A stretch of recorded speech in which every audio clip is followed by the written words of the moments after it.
Vamos então nos colocar em pé, abrir as nossas Bíblias na carta aos Hebreus,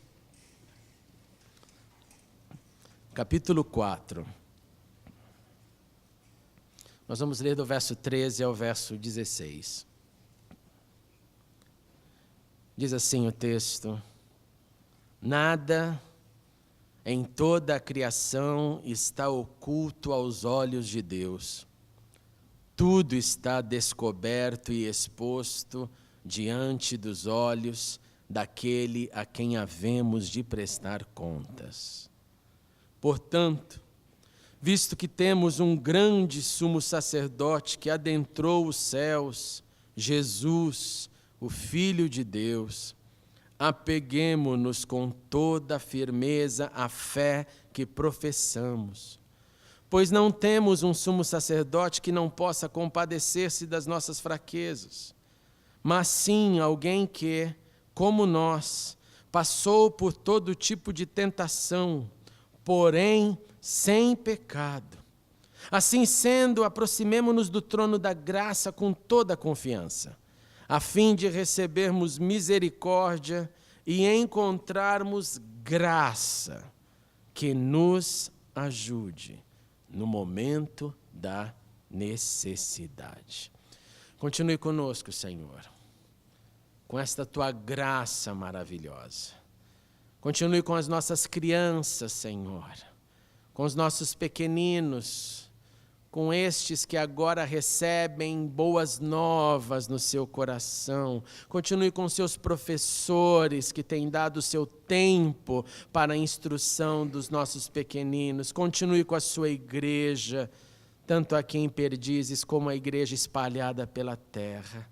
E nessa hora, Senhor, fale um pouco mais aos nossos corações, pois oramos e esperamos em Ti e o fazemos em nome de Jesus. Amém e amém. Podem-vos assentar, meus irmãos. A palavra graça é fortemente associada a todo o material do Novo Testamento, mas de uma maneira mais intensa nas cartas paulinas.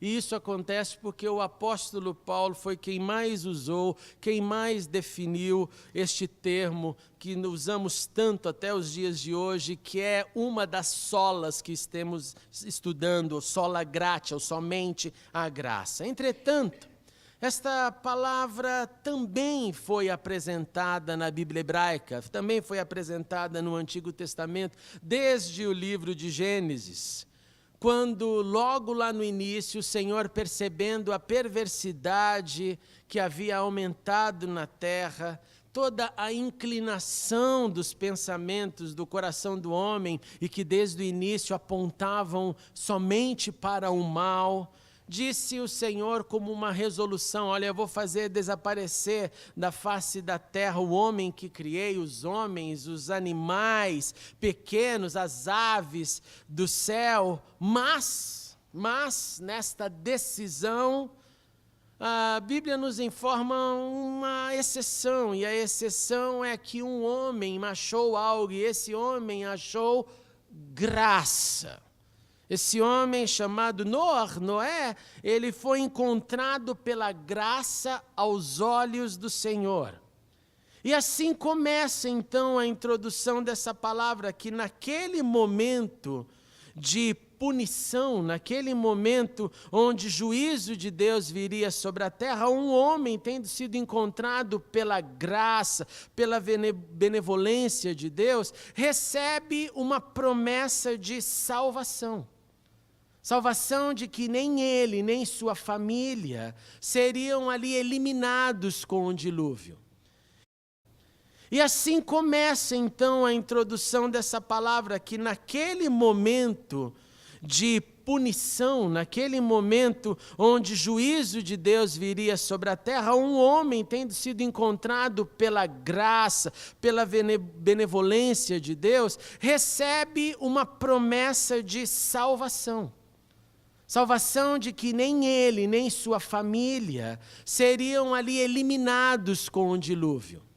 E assim começamos então a perceber uma jornada dessa palavra, que começa com essa ideia de salvação, salvação de vidas, favor, benevolência que atua na vida de Noé, que posteriormente atua na vida de Abraão, no início ali da formação do povo hebreu. Um belo dia, Abraão estava na sua tenda, ele olha à vista o que para ele eram 3 homens, e a Bíblia diz que ele vendo estes 3 homens, repare num detalhe, ele corre até esses 3 homens, e ele chegando até esses homens, ele inclina-se à terra e diz para eles, olha, se eu encontrei graça aos olhos de vocês, permita que eu possa servi-los. Permita que eu possa oferecer hospitalidade. Um homem avista 3 homens, 3 seres, corre até eles e diz, permita-me manifestar hospitalidade, se é que eu alcancei graça, favor aos olhos de vocês. 24 anos haviam se passado neste encontro. 24 anos de oração, onde Abraão pede o favor daqueles que ele não conhecia, sem saber que aqueles que ele não conhecia estavam ali para manifestar a graça que ele orou por 24 anos. Porque num determinado momento naquela conversa, um daqueles que representado ali naqueles homens, mas um deles que fala como se fosse o Senhor, fala sendo o Senhor, ele diz, sim, o filho que você espera. Sim, a expectativa que depois de 24 anos finalmente vai acontecer para você. Só tem um detalhe, vai demorar ainda mais 1 ano. Mas a graça chegou até você. Para Moisés acontece a mesma coisa, Moisés querendo ter certeza de que Deus está com ele, de que Deus andaria com o povo, diz, Senhor, eu quero ter certeza de que a tua presença vai conosco. E o Senhor diz para ele, olha Moisés, não se preocupe porque eu te conheço pelo nome. Não só isso, Moisés, você achou graça diante dos meus olhos. E porque achou graça diante dos meus olhos, eu vou com você, eu vou com esse povo. Moisés, morrendo de medo ainda, fala, Senhor, tem certeza, isso vai acontecer mesmo? Não nos faça subir, andar, nos mover sem a tua presença. E ele pergunta, como, pois, saberemos que temos achado graça aos teus olhos? Se o Senhor não andar conosco, nós não teremos essa certeza. E o Senhor disse a Moisés, repetidamente nesse trecho de Êxodo capítulo 33, porquanto, Moisés, eu farei também isso, eu andarei com vocês, eu estarei com vocês, porquanto, e ele repete, achaste graça aos meus olhos, e eu te conheço pelo nome. Esses exemplos são só os primeiros da manifestação desse termo, o termo que ocorre mais de 60 vezes na Bíblia hebraica, nos ensinando sobre essas dádivas, esse favor, este encontro dos céus com a terra. Chegamos no Novo Testamento e o seu uso é multiplicado, vai muito além das 60, são cerca de 170 vezes. Quando nós lemos a descrição de Lucas sobre Jesus na sua infância, no capítulo 2 nós vamos ouvir o seguinte, o menino aqui, Jesus crescia e se fortalecia de sabedoria, Deus o enchia de sabedoria e a graça de Deus estava sobre ele. Você que já leu o nosso boletim desta manhã, eu mencionei um dos principais fundamentos da graça e também no Evangelho você percebe isso, que nós recebemos na sua plenitude graça sobre graça, pois a lei foi dada por intermédio de Moisés e a graça e a verdade vieram por intermédio de Jesus, o facilitador. Graça também é exemplificada nas palavras e no ensino de Jesus. Este Jesus que não mencionou diretamente a palavra graça, mas esse Jesus que ensinou sobre a graça nos seus ensinos, nas suas parábolas. Você se lembra que quando o pai do filho pródigo avista, a Bíblia diz que ele faz exatamente o que fez Abraão com os 3 homens. Ele correu até o seu filho. Ele correu até o seu filho para deixar claro que você é meu filho. Se você retornou, você recebe novamente o favor de filho. O favor que não foi eu quem escolhi exatamente você para dar esse favor, mas foi Deus que, tendo criado você, me deu juntamente com seu irmão. O seu irmão decidiu permanecer, você decidiu partir, mas no momento em que você volta, o favor é o mesmo. A graça é a mesma, e para deixar isso claro, eu corro atrás de você para manifestar essa graça. Aí vem o apóstolo Paulo, que começa já na sua saudação, no início dos seus escritos, no início das suas cartas, ele junta o conceito de saudação da Bíblia hebraica com o conceito de saudação do Novo Testamento, dizendo a vocês, Coríntios, a vocês, igreja espalhada, paz e graça, ou graça e paz. Inaugurando esta saudação que temos até hoje, quando repetidamente usamos graça e paz, favor e plenitude. Também exemplificando como salvação recebida, Paulo escreveu aos Romanos, olha, todos pecaram. Todos, como ouvimos ali o nosso cowboy, destituídos da glória de Deus, justificados gratuitamente pelo favor, pela graça, por meio da redenção que há em Jesus. Fomos justificados pela fé, então tenhamos paz. Tenhamos paz porque a graça nos deu paz. Tenhamos então um acesso livre a esta graça, nesta em que eu permaneço firme, que você deve permanecer firme, pois fomos salvos pela graça, através da fé. E isto, Paulo deixou bem claro, não vem de nós, isso é dom de Deus.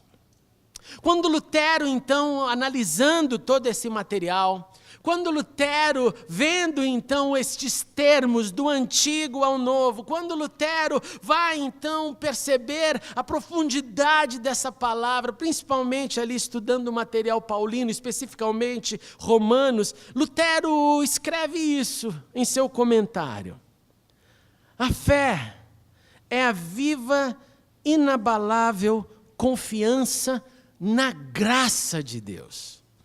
O conhecimento da graça que faz um indivíduo feliz e confiante. Lutero diz, um ser humano que passa a partir desta fé na graça, dar a sua vida até 1000 vezes por aquilo que ele acredita. Através da fé, Lutero escreveu, uma pessoa fará o bem a todos. Através da fé na graça de Deus, uma pessoa servirá a todos e sofrerá a tudo pelo amor e louvor a Deus, quem mostrou, quem revelou a nós a sua graça.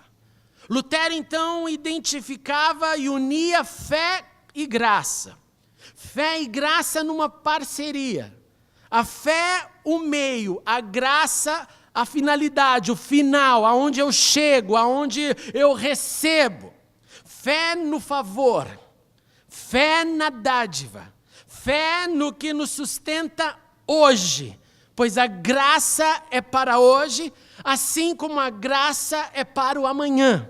Então é fé no favor que me sustenta no presente e fé naquilo que me levará para a eternidade.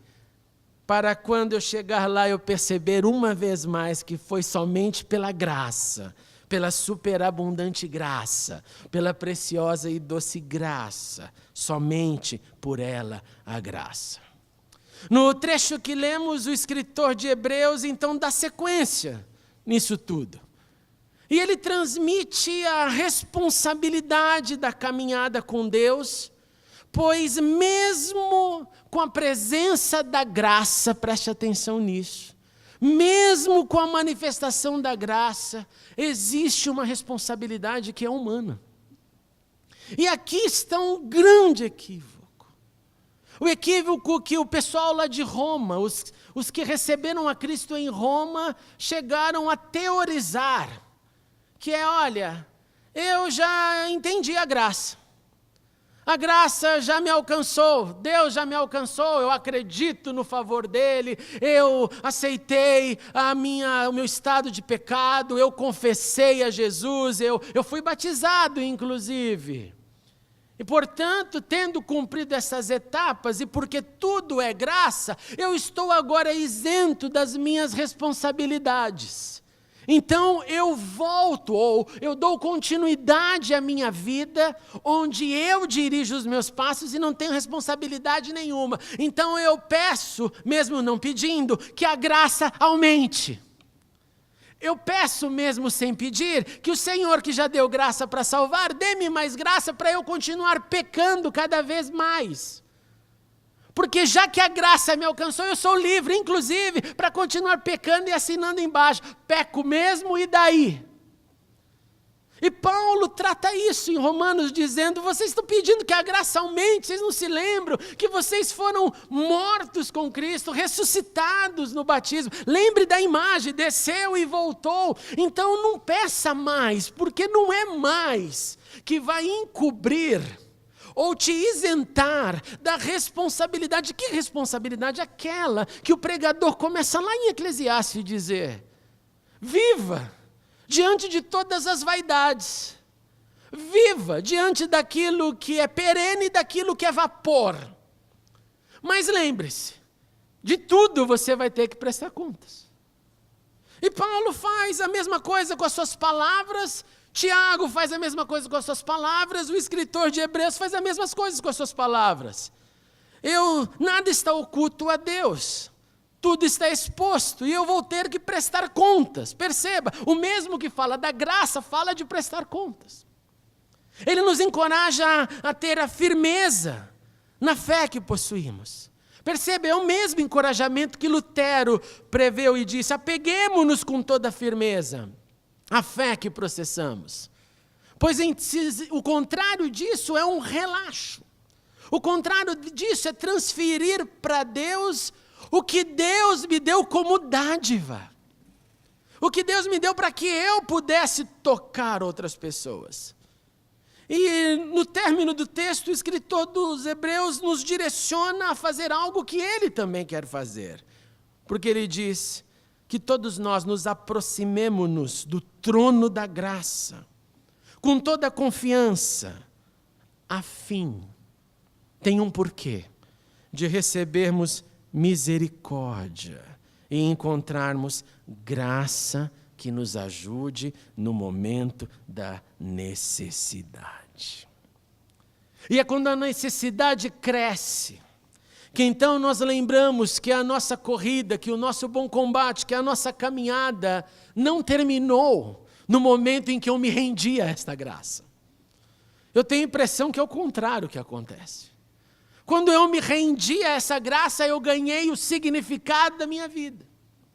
Eu ganhei a direção da minha vida. Eu entendi o porquê da minha vida. Mas não fiquei livre de simplesmente agora me tornar um usuário da graça sem nada fazer. Eu não sei se você já parou para pensar nisso, mas o Deus Criador te colocou e me colocou num planeta. E nesse planeta Ele nos deu escolhas. O tempo passou desde o princípio e eu continuo a ter escolhas. Eu continuo todos os dias, diante de mim tem direita, tem esquerda, tem retornar ou prosseguir, tem me frustrar ou caminhar, eu tenho escolhas. Tem várias encruzilhadas que eu atravesso todos os dias. Mas quando eu caminho alinhado com o favor dEle, com a graça dEle, eu sou sustentado pela graça dEle. Ele me sustenta diante das necessidades, mesmo quando eu acho que eu não vou ir até o final. E você já deve ter sentido isso muitas vezes, E você deve sentir isso muitas vezes. E nós sentiremos isso muitas vezes. Será que nós vamos conseguir ir até o final? Você só consegue contemplar o final quando você sabe o caminho, quando você enxerga a reta. Você não consegue contemplar o final quando tudo isso está obscuro, ofuscado. Nós só conseguimos olhar depois de passar pela reta e passar pela linha final. Por isso que eu gosto de correr e terminar a corrida. E todas as vezes, irmãos, que eu corro, todas as competições que eu fiz até aqui, dentro do meu lema, nunca o primeiro, jamais o último, eu choro. Choro e grito. Tem vídeos registrando isso. Na Inglaterra tem um bando de vídeos registrando isso. Eu gritando e chorando ao terminar a corrida. Por quê? Porque depois que você cruza, você fala: terminei, cheguei, venci, valeu, foi duro, mas eu fui até o fim, eu sei o gosto do fim, dê minha medalha, eu quero pegar esse negócio. Mas antes, durante, é choro, ranger de dentes. A partir do primeiro metro, a única fala que tem no ouvido é: o que você está fazendo aí? E a resposta é: para trás de mim, Satanás, eu vou correr até o fim. Às vezes nós nos sentimos desgraçados. A graça parece não estar conosco porque nós não vemos a linha de chegada. Mas nesses momentos lá está o favor, a graça de Deus. Durante está o favor, a graça de Deus. Mesmo quando nós não enxergamos nada, mesmo quando a linha de chegada está muitos e muitos quilômetros além da nossa visão, a graça de Deus que nos ajuda em nossas necessidades conosco continuará. E mesmo sabendo, irmãos e irmãs, que nós poderemos orar, clamar a Deus, pedindo: Senhor, me livre. Como fez o apóstolo Paulo, diante do que ele chamou de espinho da carne, diante do que ele chamou das possibilidades de orgulho, de se exaltar diante de tudo que ele entendeu. Ele disse: olha, tem um mensageiro do diabo para me atormentar. Eu já orei 3 vezes ao Senhor. Eu já pedi para Deus: tire esse negócio de mim. Mas Deus me respondeu: a minha graça é suficiente para você, pois o meu poder se aperfeiçoa na sua fraqueza. Em outras palavras, eu não vou tirar o que eu permiti acontecer. Vai continuar doendo, vai continuar te furando, apóstolo Paulo, vai continuar aí com você. Não adianta você determinar, fazer reza brava, não adianta campanha, não adianta jejum, não adianta de 3 ir para 3.000 orações. Nesse caso, o meu poder vai se aperfeiçoar nas suas fraquezas.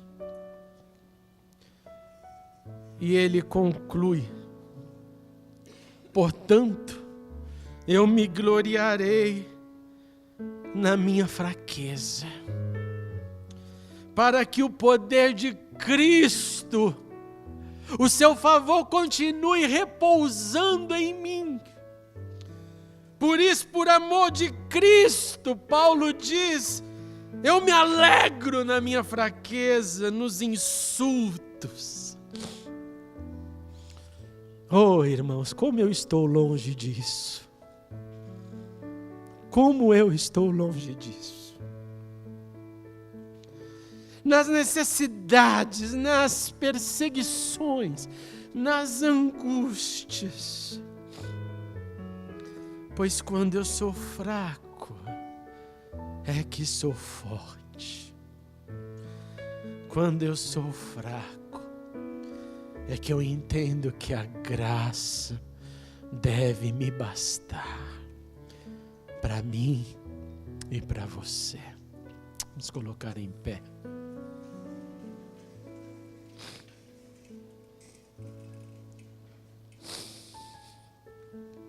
Oh, Jesus. Oh, Jesus, Jesus, Filho de Davi. Nós queremos ter esta força do apóstolo Paulo. Nós queremos olhar para os nossos dramas e dizer, mesmo. Mas não somente dizer. Nós queremos uma decisão de nos gloriar, de nos regozijar nos espinhos. Ou como nas palavras do escritor de Hebreus, diante das necessidades. Diante do que a gente ora e nada acontece. Nós queremos encarnar em nossa existência que quando somos fracos, então é que somos fortes, pois a tua graça, o teu favor permanecerá conosco. Deus, a nossa vocação é finitude, não é infinidade. A nossa vocação é hoje, não é amanhã. A nossa vocação é a nossa vida, as nossas conquistas. A nossa vocação é terrivelmente terrena, Senhor. Enquanto o Senhor nos chamou para uma vocação de eternidade, então ajude-nos, Pai, ajude-nos a transcender essa preocupação com 70, 80, 90, 100 anos que o Senhor nos dê aqui na terra. Mas ajude-nos a ver além, além, porque a Tua graça nos deu não só a força para o hoje, mas a eternidade com Cristo. Faz isso em nós, é o que eu te suplico, que somente a graça seja a nossa forma de caminhar, em nome de Jesus, para a glória de Jesus, para o nosso crescimento. Amém.